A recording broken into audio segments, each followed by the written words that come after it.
Hello, I'm Ricky Levon, author of Repeat Offender 2. In this writing advice, I'm going to talk about writing sequels. As I'll probably say in another video, there was no plan to write Repeat Offender sequel. I figured that was it, but over time there was an idea to expand and continue the story. Because of the delay, it actually made the sequel a little more challenging. However, I'll share with you what I've learned and plan to consider when writing a future book with multiple books within that series.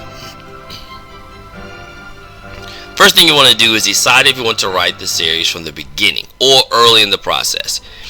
It would have been so easy to know that I would write a sequel to this book and plan everything out. Every time I have a story idea, now I start thinking of, can it be expanded or can it be told through multiple books when writing an outline?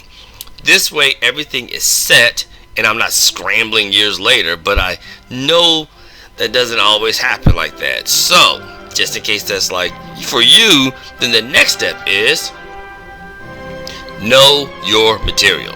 What this means is to read your previous books that came before it. It's always weird whenever a person has stuff that contradicts or goes against something you've already written. It can happen. Don't worry. No one is perfect. So you do what you have to do. But make sure you read your previous work. I had to relearn a lot of Repeat Offender to ensure that characters and tone were correct. The next thing you want to do, make sure you know your characters and story so the tone matches, as I just kind of said before. Unless you're trying to do the Alien and Aliens thing in those movies, where one story is a horror story and the other is an action adventure. But it's still good to make sure that the same tone is throughout all of your books. Just look at Harry Potter. Yes, the story might increase in danger, but the tone feels very consistent between every book. Readers love this. They know what they like about your story and characters, so it's our job as authors and creators to deliver that. Now, another point to remember is to be consistent with how you deliver the message.